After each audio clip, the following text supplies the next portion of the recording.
Hello viewers, welcome செய்யறேன் அக்மல் ஃபுட்க்கு. இன்னைக்கு ரொம்பவே சுவையான ஒரு சிக்கன் கிரேவி தாங்க செஞ்சிருக்கிறோம். இந்த மசாலாலாம் பாத்தீங்கன்னா வறுத்து நம்ம அரைச்சி இருக்கிறதால ரொம்பவே சுவை குட்டியா இருக்குங்க. இது கூட வெங்காயம் பாத்தீங்கன்னா பொரிச்சிருக்கிறோம்.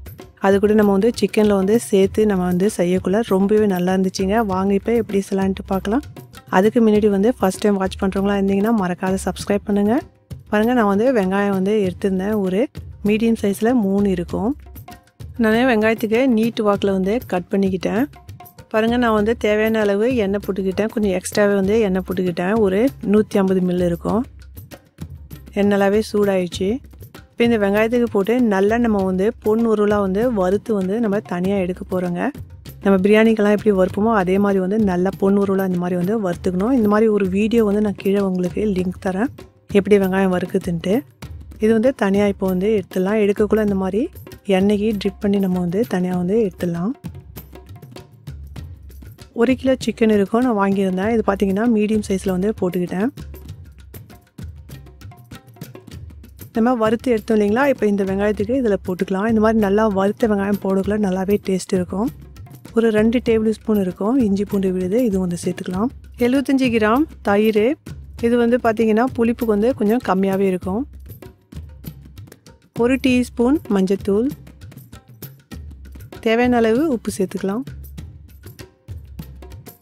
1 டீஸ்பூன் லெமன் ஜூஸ். இப்போ நல்லா நம்ம கையால் மிக்ஸ் பண்ணி விட்டுக்கலாம்.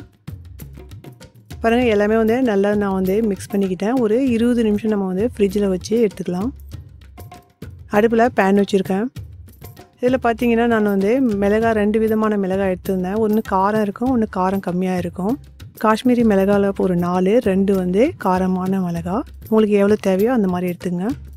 ஒரு 3லேருந்து 4 பே லீஃப், 1 ஸ்டார் அனீஸ், சின்னதாக 2லேருந்து 3 பட்டை. இது நல்லாவே வறுத்துக்கலாம், நல்லா பச்சை வாசனை போகிற வரைக்கும். இதுக்கு தனியாக வச்சுக்கலாம். 1/4 டீஸ்பூன் மல்லி, 1 டீஸ்பூன் ஜீரகம், 1 டீஸ்பூன் மிளகு. இதுக்கும் பச்சை வாசனை போகிற வரைக்கும் நல்லாவே வறுத்து எடுத்துக்கலாம். இப்போ இது எல்லாமே நம்ம நல்லா ஆற வச்சு மிக்சியில் நல்லா பவுடராக அரைச்சிக்கலாம். பாருங்கள் நல்லாவே அரைச்சிட்டு வந்துட்டேன். ஒரு தக்காளி நான் எடுத்துக்கிட்டேன். நல்லா பெருசாகவே இருந்துச்சு. அதிகமாக தக்காளி போட தேவையில்லை. ஒரு சின்னதாக ஒரு வெங்காயம் எடுத்துக்கிட்டேன். இப்போ இதுவும் நம்ம அரைச்சிக்கணும். பச்சை மிளகா ஒரு 3லேருந்து 4 எடுத்துக்கிட்டேன். எவ்வளோ காரம் தேவையோ போட்டுங்க. இதில் பார்த்தீங்கன்னா கொஞ்சமாக கொத்தமல்லி இலை வச்சா போதும், அதிகமாக வைக்கணுன்ட்டு இல்லை. இது எல்லாமே சேர்த்து நல்லா அரைச்சிக்கலாம். பாருங்கள் இந்த மாதிரி நல்லா சாந்தாட்டம் அரைச்சாச்சு. நம்ம வெங்காயம் வறுத்தோம் இல்லைங்களா, அதே எண்ணெய்க்கே மறுபடியும் யூஸ் பண்ணிக்கலாம். கொஞ்சம் அதிகமாக இருக்கிறதால எண்ணெய் கொஞ்சமாக நானே எடுத்துடுறேன். ஒரு 100 ml எண்ணெய் இருக்கும், இதில் விட்டுருக்குறேன். நல்லாவே சூடாயிடுச்சு எண்ணெய். நம்ம விழுது அரைச்சோம் இல்லைங்களா, இப்போ இது போட்டு நல்லா வதக்கலாம். ஒரு 5 நிமிஷத்துக்கு நல்லா வதக்கலாம். நல்லாவே வதங்கி வந்துடுச்சு பாருங்கள். இப்போ நம்ம ரெடி பண்ணி வச்சுருந்தோம் இல்லைங்களா சிக்கனு, இது இதில் போட்டுக்கலாம். நல்லா ஹை ஃப்ளேமில் வச்சு ஒரு 5 நிமிஷத்துக்கு இதுக்கு மூடி போடாதையே நல்லா வதக்கணும். நல்லா கிட்டே இருந்து இதுக்கு நல்லா வதக்கி விடுங்க. நம்ம இதில் தயிர் போட்டதால் உங்களுக்கு நல்லாவே அந்த சாஃப்ட்னஸ் கிடைக்கும் சிக்கனில். பாருங்கள் நல்லாவே வதங்கி வந்துச்சு. இதில் பார்த்தீங்கன்னா இப்போயே அதில் கிரேவி இருக்கிற மாதிரி உங்களுக்கு தெரியுது. எல்லாம் அதில் சிக்கனில் இருந்தது தாங்க அந்த தண்ணி. நான் ஒரு 1/2 கிளாஸ் தண்ணி போட்டுக்கிட்டேன். உங்களுக்கு சிக்கனில் உங்களுக்கு கிரேவி அதிகமாக தேவைப்படுது அப்படின்னா கொஞ்சம் எக்ஸ்ட்ரா சேர்த்து போட்டுங்க. இதுக்கு மூடி வச்சு ஒரு 15 நிமிஷத்துக்கு நல்லாவே வேக வைக்கணும். பாருங்கள் நல்லா 15 நிமிஷத்துக்கு வேக வச்சுக்கிட்டேன். இதில் பார்த்தீங்கன்னா நல்லா உங்களுக்கு கிரேவியும் கிடச்சிருக்கு.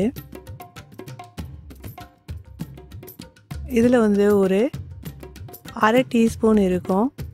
நல்லாவே இதுக்கு க்ரஷ் பண்ணி போட்டுக்கலாம். கஸ்தூரி மேதி, இந்த வெந்தய இலைக்கு தாங்க சொல்கிறாங்க. 1 டீஸ்பூன் கரம் மசாலா தூள். இதனுடைய ரெசிபி நான் கீழே கொடுக்குறேன், அது தேவைப்பட்டுச்சுன்னா பார்த்துங்க. கொஞ்சமாக கரியாண்டர் லீஃபும் போட்டுக்கலாம். இதுக்கு மூடி வச்சு நம்ம மீடியம் ஃப்ளேமில் ஒரு 3 நிமிஷத்துக்கு நல்லாவே கொதிக்க விடலாம். பாருங்கள் ஒரு 3 நிமிஷத்துக்கு நல்லா நம்ம இதுக்கு வேக விட்டுருந்தோம். கடைசியாக நம்ம வந்து அந்த கரம் மசாலா போடக்குள்ள அவ்வளோ வந்து நல்லா அந்த வாசனை இருக்குங்க.